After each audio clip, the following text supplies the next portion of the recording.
Record-breaking 60M homes watch Tyson vs. Paul fight, Netflix says.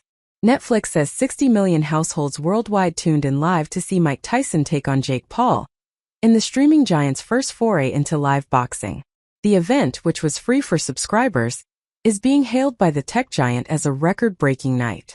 However, fans hoping to watch have expressed their anger and disappointment after some reported Netflix crashed repeatedly throughout the fight.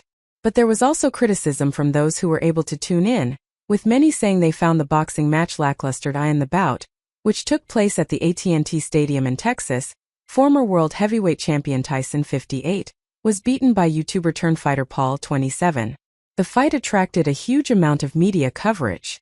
Tyson is one of the most famous boxers on the planet, while Paul drew in a younger audience.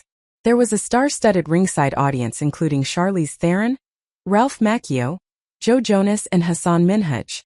Paul says 120 million viewers watched it live globally on Netflix, while the tech firm later stated 60 million households around the world tuned in. It said it will reveal further viewing figures early next week, but some viewers reported experiencing buffering issues on the site, and some said they simply couldn't get onto it. The fight was unwatchable, wrote one X user. Another said she was furious, while a third complained he did an all-nighter for nothing. Netflix declined to comment on the technical glitches. Brendan Ashford, who lives in Devon, told BBC News he stayed up late to watch the fight, which took place in the early hours of Saturday morning UK time.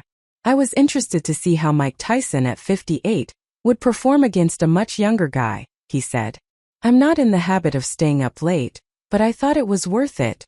He tried signing in on Netflix at around 4 o'clock Greenwich Mean Time, and says initially it loaded 25%, and then it got to 75%, but after that it got stuck. I knew I had a good connection, so then I looked on social media and saw others were also experiencing issues, he said. It was really disappointing. I kept trying for a good hour before I gave up. Mr. Ashford said it made him wonder how Netflix would fare with future live sports events, given the problems people encountered this time. It can't be good for their reputation, he said on social media. There was a similar reaction from fans, who vented their frustrations. Many also posted pictures and videos of the fight failing to load, while some said the service failed at the key moments during the event. Had all my friends over to watch the Tyson vs. Paul fight. Not loading, wrote one X user. Shame on Netflix for not being able to handle the streaming of the Mike Tyson vs. Jake Paul fight, wrote another. The lagging is so bad the fights are unwatchable to longtime subscribers like me and other people I know at home with friends, family, snacks, and drinks but no fights. Another person simply asked, did Netflix not have enough time to prepare for the Tyson/Paul fight?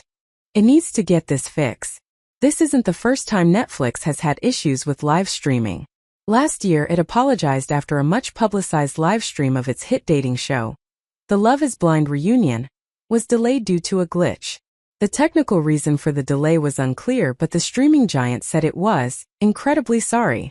No reason has been given for these latest issues, but Chris Stockel-Walker, a tech reporter, said that the huge demand to watch the fight was Netflix's undoing. Netflix has done live broadcasting before, he said. What's different was that this fight was so hyped. There were so many viewers that were wanting to watch this. Given the personalities involved, Jake Paul with his huge following, Mike Tyson returning to the ring for the first time in decades. Even people who aren't major boxing fans wanted to tune in because of all the coverage. As a result, there was additional demand well above and beyond your average live event, like a comedy special, or the live golf tournament they previously broadcast. Mr. Stockel-Walker said that with Netflix intending to move towards more live sports in future, including a new deal with WWE from next year, it needs to get this fixed. They have to expect that if they're going to get into this world, they're going to have to get used to this volume of people coming, he said. The Tyson vs. Paul fight was one of the most high-profile examples of an event they've done live, so it's really not ideal. People will be watching this and wondering, can they cope?